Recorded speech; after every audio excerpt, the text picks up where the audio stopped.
Rajasekar sir, against தி பிரதமர் நீங்க என்ன செஞ்சீங்க அப்படின்னாலும் சரி, நீங்க இணையத்தில் தேடினாலோ அல்லது யாரிடமாவது நீங்க பேசிட்டு இருக்கிறீங்க, பிரதமருக்கு எதிராக அவர் அட்டாக் பண்ற சிந்தனையோடு நீங்கள் இருக்கிறீர்கள் அப்படின்ட்டு எங்காவது இந்தியாவினுடைய மூலையில் எங்காவது ஒரு மூலையில் ஒரு புகார் பதிவாகிறது, யாராவது ஒருவர் கொடுக்கிறாரு அப்படின்னா ஹோம் மினிஸ்ட்ரிக்கு கீழே இருக்கக்கூடிய சிடிசிஆர் டிவிஷன் அது என்ன பண்ணுதுன்னா அந்த எஃப்ஐஆர் அப்படியே தூக்கி டெல்லியில் இருக்கக்கூடிய என்ஐஏவுக்கு ஒரு ரெக்கமெண்டேஷன் கொடுத்துட்றாங்க, இந்த வழக்கை வந்து நீங்க விசாரிங்கன்னு சொல்லிட்டு. உடனே அன்லாஃபுல் ப்ரிவென்ஷன் ஆக்டிவிட்டிஸ் ஆக்டுக்கு கீழே ஒரு கேஸை போட்டு அவங்கள தூக்கி விசாரிச்சிடுறாங்க. அவங்க ஜென்மத்துக்கும் அவங்க அவ்வளவு சீக்கிரத்துல வெளியிலையும் வர முடியறது கிடையாது.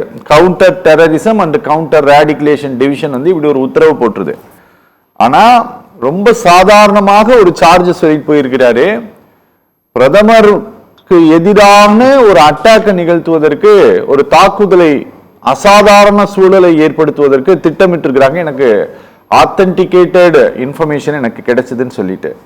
சார், இது வெறுமனே கடந்து செல்லக்கூடிய ரொம்ப எளிதான போற போக்கில் சொல்லி சென்ற ஒரு புகாருங்கிற அளவில் தான் இதை எடுத்துக்கணுமா, இல்ல இதுக்கு வேற ஏதாவது அரசியல் ரீதியான காரணங்கள் இருக்கா?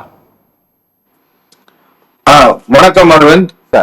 இது எனக்கு முன்னால் பேசிய பாஜக பாராளுமன்ற உறுப்பினர் தூத்துக்குடி செல்வம் அவர்கள் சொன்னார், பல கருத்துக்களை சொன்னாரு. பாஜக பாராளுமன்ற உறுப்பினரா?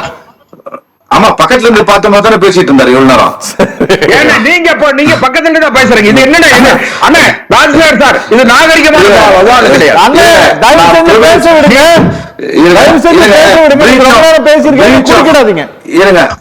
பிரீச் ஆஃப் பிரிவிலேஜ் அப்படின்றது பாராளுமன்ற மரபுல இருக்குது ஒண்ணு. ரெண்டாவது, சபாநாயகர் தான் சேர்மன். ஹி ஹாஸ் வானளாவிய பவர் இருக்குது. அதாவது நம்ம வந்து article 105 of the Indian constitution, அப்புறமா ரூல் 222 ஆஃப் லோக்சபா, அந்த ரூல் பிரகாரம் இந்த மாதிரி ஒரு பிரீச் ஆஃப் மெம்பர் வந்து ஒரு சபாநாயகருக்கு இல்ல மெம்பரோட மிஸ்பிஹேவியர், இந்த மாதிரி த்ரெட்டனிங் இன்ஃபர்மேஷன்ஸ் இதெல்லாம் இருந்துச்சுன்னா, attacking a member, causing obstruction, discharging duty, disorderly conduct of standard parliamentary conduct இதெல்லாம் இருந்துச்சுன்னா, சபாநாயகர் நேரடியாக அவர் வந்து எந்த கமிட்டிக்கும் பண்ண வேணாம். சபாநாயகர் has so much for powers to invoke article 105 and rule 222 of the Lok Sabha. இத பண்ணலாம். இது வந்து சட்டம், பாராளுமன்ற சட்டம். அதாவது ஒரு பிரதமரை அந்த சட்டம் 105 and 222 அதாவது freedom of speech and immunity from court proceedings for action inside the house. Okay, அப்படி அந்த ஆர்டிகல் கொடுக்கிறதுனால இது வந்து கோர்ட்டுக்கு போக முடியாது, நீதிமன்றத்துக்கு போக முடியாது. சபாநாயகருக்கு தான் பவர் இருக்குது ஆக்ஷன் எடுக்கிறதுக்கு. Okay, he can act whatever he wants, அந்த மாதிரி ஒரு பவர். ஓகே, அப்படி இது ஒண்ணுமே இல்லைங்க. கடவுள் வந்து உதாரணத்துக்கு ஒரு கம்பேரிசன், ஒரு அனாலஜி சொல்றேன். கடவுள் வந்து எனக்கு ஒரு தகவல் வந்துச்சு, நான் பயமா இருக்குது அப்படின்னு கடவுள் சொன்னா, நம்மளுடைய சாதாரண குடிமகன் எந்த நிலைமையில இருக்கோ அந்த மனதில் தான் நான் இருக்கிறேன் இப்போ. ஓகே, எப்படின்னா பாராளுமன்றம், இந்த நாட்டினுடைய பாராளுமன்றத்துடைய தலைவர் sir, speaker has so much powers. Okay, even the supreme court cannot interfere. Okay, உச்ச நீதிமன்ற தலைமை நீதிபதி நினைச்சா கூட இத क्वेश्चन பண்ண முடியாது. ஓகே, அப்படி இருக்கும் ஒரு பவர் உள்ள ஒரு மனிதர், ஹானரபிள் ஸ்பீக்கர் வந்து ஒரு சீரியஸ் அலிகேஷன், என்னுடைய பிரதமரை, என்னுடைய நாட்டின் பிரதமரை இன்னொரு கட்சியின் பாராளுமன்ற உறுப்பினர் தாக்க போகிறார் என்ற தகவல் எனக்கு கிடைத்தது. அதனால் நான் நம்ம பிரதமரை வர வேண்டாம்னு சொல்லிட்டு, எனக்கெல்லாம் வந்து நான் ஒரு குடிமகனா, எனக்கு ஐடியாலஜிக்கலா நான் வந்து அகைன்ஸ்டா இருக்கலாம், நான் எதிர்கருத்து வச்சிருக்கலாம். But he is our prime minister, he is prime minister of India. 140 கோடி மக்களுடைய பிரைம் மினிஸ்டர் சார். ஆமா, அவரை வந்து ஒருத்தர் தாக்க போறாங்கன்னா ஏன், வாட் இஸ் த ரீசன், ஏன் நடவடிக்கை இந்த நிமிஷம் வரைக்கும் ஆல்மோஸ்ட் 24 ஹவர்ஸ்க்கு மேல ஆயிடுச்சு அவர் சொல்லி. அப்படி இருக்கும் பட்சத்துல என்ன ஏதாவது ஒரு நடவடிக்கை இது வரைக்கும் எடுத்திருக்காங்களா? ஏதாவது ஒரு எவிடன்ஸ பாராளுமன்றத்துல சொல்லியிருக்காங்களா? பாராளுமன்றத்துல ஏதாவது ஒரு தவறு கண்டா பிரிவிலேஜ் மோஷன் ஸ்பீக்கர் கிட்ட தான் போய் கம்ப்ளைண்ட் பண்ணோம். சரி, அவரே ஓபன் ஹவுஸ்ல டெம்பிள் ஆஃப் டெமோக்ரஸின்னு சொல்றோம். பாராளுமன்றத்தை டெம்பிள் ஆஃப் டெமோக்ரஸி, அதாவது ஜனநாயகத்தின் கோயில் என்று சொல்கிறோம். அப்படி இருக்கும் பட்சத்துல கோயில்ல கடவுள் ஸ்தானத்தில் இருக்க ஒரு சபாநாயகர் இவ்வளவு சீரியஸான ஒரு விஷயத்தை அப்படியே கடந்து செல்ல முடியவே முடியாது. Okay okay. பிரதமர் ஆல்சோ அவர் கீழே இருக்காரு, இஸ் a மெம்பர். அவருக்கும் அவர் தான் தலைவர், பிரதமருக்கும் அவர் தான் தலைவர். அப்படி இருக்கும் பட்சத்துல என்னுடைய பிரதமரை இன்னொரு பாராளுமன்ற உறுப்பினர்கள், அது ஆண் பெண் ஜெண்டர்லாம் போல யாரா இருந்தாலும் தாக்க போகிறார்களா?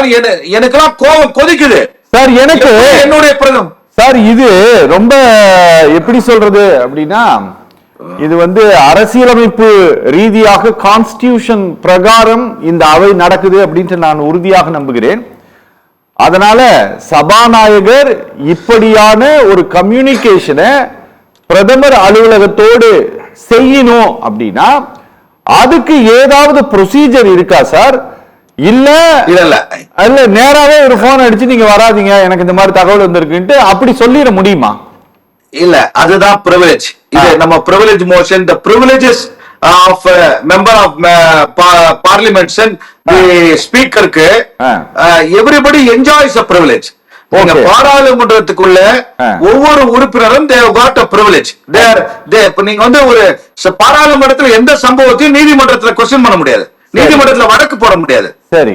சோ அந்த மாதிரி ஒரு பட்சத்துல நீங்க வந்து ஒரு சபாநாயகர், பாராளுமன்றத்தின் தலைவரே இவ்வளவு, என்னுடைய பிரதமர் சார், அவரு நம்மளுடைய பிரதமர் சார், 140 கோடி மக்களின் பிரதமர் சார், அவரை தாக்க போறாங்கன்னா ஏன் இன்னும் இந்த மூமெண்ட் வரைக்கும் ஏன் நடவடிக்கை இல்ல? சும்மா நம்ம விவாதம் பண்றதுக்கு இருக்கிறோம் சார். ஒரு இந்த இது it is a grave breach of security and threat for life-னா இது என்ன இப்படி விவாதமா பண்ணோம், ஏன் நடவடிக்கை இல்ல? சோ இருங்க, இதுதான் கான்ட்ரடிக்ட் ஆகும். சோ எல்லாமே பொய்யா பொய்யா கோபால் அப்படின்னு கேட்க வேண்டிய சூழ்நிலைக்கு வரணுமா?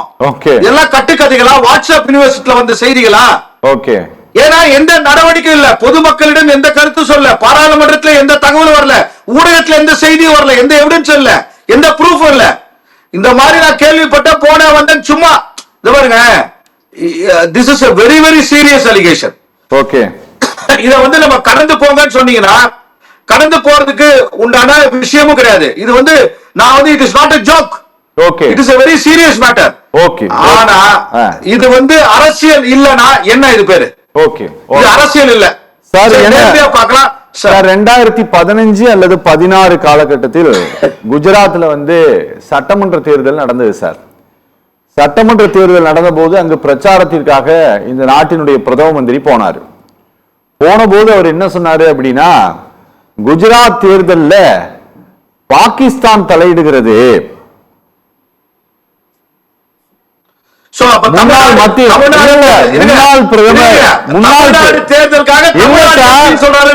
தயவு செஞ்சு நான் சொல்றதை கேளுங்க.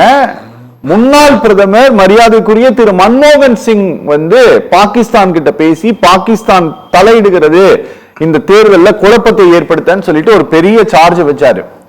பார்லிமெண்ட்ல பெரிய அமளி நடக்குதுன்னு, யார் இதை பண்ணாங்க என்னன்னு நீங்க விளக்கம் கொடுக்கணும், விசாரிக்கணும்னு சொல்லிட்டு காங்கிரஸ் பெரிய பிரச்சனை கிளப்பினோன்னு அப்போது மரியாதைக்குரிய அருண்ஜேட்லி சொன்னாரு, அப்படியெல்லாம் எந்த இதுவும் இல்ல, அதனால அவருடைய தேசப்பற்றை நாங்கள் வந்து சந்தேகிக்கவில்லை, அதனால் இந்த விஷயத்தை இத்தோடு கடந்து செல்ல நாங்க விரும்புகிறோம் அப்படின்னு சொல்லி பதில் கொடுத்து முடிச்சிட்டாரு.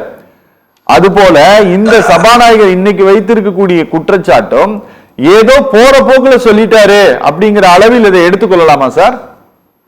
ஏங்க அததாங்க சொல்றேன், நீங்க போற போக்குல ஒரு சபாநாயகர் வந்து இப்போ நீங்க நானும் சொல்லலாம், அண்ணன் தூத்துக்குடி செல்வம் சொல்லலாம், என்ன வேணா பேசலாம், நம்ம சத்தியம் டிவில உட்கார்ந்து நம்ம வாய்க்கு வந்து பேசி கடந்து போயிடலாம், சரி தெரியாம சொல்லிட்டேங்க விட்டுருங்க அப்படின்ட்டு போயிடலாம். சரி. ஆனா ஒரு பாராளுமன்றத்துல சபாநாயகர் is a constitutional head of the parliament sir. Okay. அவர் பேசுற ஒவ்வொரு வார்த்தையும் goes on record. ஓகே. இது வரலாற்றுல ஒரு பதிவு செய்யப்பட்ட ஒரு விஷயம், பதிவாயிடுச்சு. இது பதிவாயிடுச்சு. அப்படி இருக்கும்போது prime minister of a country is about to be attacked by members of opposition party, that too lady members from Tamil Nadu. அப்படின்னா தமிழ்நாட்டுல தேர்தல் வர்றதுக்காக சொல்றதா? Okay, இல்ல sir. என்ன இதுல என்ன தேர்தலுக்கு இந்த மாதிரி ஏதாவது குண்டை போட்டே இருப்பீங்களா எல்லாரும்? Okay. ஒரே ஒரு மக்கள் 140 கோடி மக்களும் ஓகே இல்ல என்ன காதுல பூ வச்சுக்கணுமா? 140 கோடி மக்களும் அவங்க ஏதாவது ஒண்ணு சொல்லிட்டு போயிட்டே இருப்பீங்க. நாங்களும் இது வந்து தலையாட்டிக்கிட்டு தஞ்சாவூர் பொம்மை மாதிரி உட்கார்ந்துக்கிறோமா? தலையாட்டி பொம்மையா? Okay, sir. என்ன நடக்குதுன்னு தெரியல சார். என்னுடைய பிரதமர் சார், Okay. என்னுடைய பிரதமர், உங்களுடைய நாட்டினுடைய பிரதமர் சார். Okay. அவருக்கு ஒரு ஆபத்துனா எனக்குலாம் நான் வந்து என் உயிரை கொடுக்க தயாரா இருக்கேன் சார் பாரத பிரதமருக்காக. ஓகே